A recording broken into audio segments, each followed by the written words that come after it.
আসসালামু আলাইকুম guys, welcome to my channel আরাস ডে উইথ অল। আমার নতুন একটা ভিডিওতে আপনাদের সবাইকে স্বাগত জানাচ্ছি। আশা করি আপনাদের আমার এই ছোট ভিডিওটা ভালো লাগবে। তো আজকে একটা ভিডিও করে দিচ্ছি, সেটা হচ্ছে আমি একটা পার্সেল অর্ডার করেছিলাম, আর আমি পার্সেলে কী অর্ডার করলাম সেটাই একটা আনপ্যাকিং ভিডিও করে দিচ্ছি।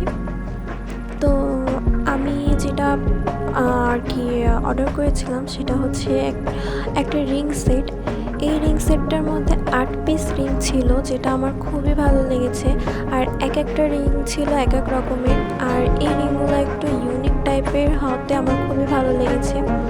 আর একটাতে ছিল দুইটা বলতে একটা একটা করে ছিল দুইটা। ওই দুইটাও আমার খুব ভালো লেগেছে, একদম সিলভার কালার, মনে হচ্ছিল যে রূপার আংটি এরকম টাইপের। আর এখানে ছিল শু প্যাড। আমি শু প্যাড 2 জোড়া অর্ডার করেছিলাম, বাট যে আপুর পেজে অর্ডার করেছি আপু ভুলক্রমে একটা শু প্যাড দিয়ে দিয়েছে। যাই হোক, তো যারা শু পরতে আনকমফোর্টেবল ফিল করেন তাদের জন্য এই শু প্যাডটা কিন্তু খুবই ভালো। তারা কিন্তু চাইলে এই শু প্যাড দিয়ে শুটা ইউজ করতে পারেন। নতুন কোনো শু কেনার পর অনেকেরই কিন্তু পায়ে ব্যথা করে গোড়ালির দিকে, এটাই স্বাভাবিক। তো যারা হচ্ছে আমার মতো এরকম একটা বাজে অবস্থায় পড়েন তাদের জন্য এই শু প্যাডটা খুবই ভালো। তো তারা কিন্তু এই শু প্যাডটা অর্ডার করে দিতে পারবেন। আর এটা অনেক পেজেই পাওয়া যায়। আমি যে আপুর থেকে নিয়েছিলাম এটা অনেক আগের ভিডিও দেখে আমি পেজটা মেনশন করতে পারিনি, সো এর পরবর্তীতে কিন্তু আমি মেনশন করে দেব। তো এই ছিল আমার শপিং। আর এখানে হচ্ছে আমি একটু মগজ রান্না করে নিচ্ছিলাম, গরুর মগজ সেটা একটু রান্না করে নিচ্ছিলাম, কারণ এই জিনিসটা আমার খুবই ফেভারিট একটা জিনিস। তো এই যে প্রথমে মশলা কষিয়ে তারপরে হচ্ছে মগজটা রান্না করলাম। আর এখানে ছিল মাছের ডিম। এই জিনিসটাও আমার খুবই ফেভারিট, কারণ মাছের ডিম জিনিসটা আমার খুবই ভালো লাগে।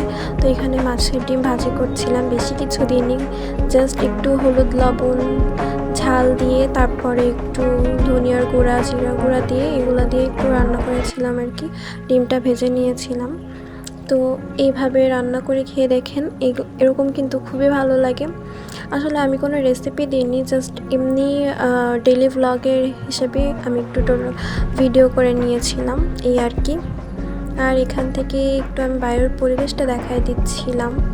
আর আমাদের এই রান্নাঘরের বাইরের পরিবেশটা কিন্তু খুবই সুন্দর, তো সেটাই আমি আর কি দেখাচ্ছিলাম। আর এই যে আমার রান্না চুলায় রান্না করে নিচ্ছিলাম, রান্না বলতে মাছের ডিম ভাজছিলাম আর কি, এটাই। তো দেখেন পরিমাণটা কিন্তু মোটামুটি ছিল, যেহেতু আমরা দুজন খাবো সেই পরিমাণেই নিয়েছিলাম। এরপরে রাতের দিকে আমি একটু পাস্তা রান্না করেছিলাম। পাস্তাটাও আমার খুবই ফেভারিট।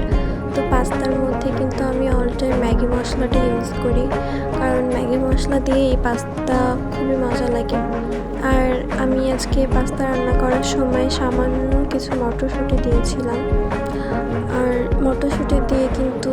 মটরশুঁটি বা কড়াইশুঁটি যাই বলেন, এটা দিয়ে কিন্তু পাস্তা নুডলস এগুলো খেতে খুবই ভালো লাগে।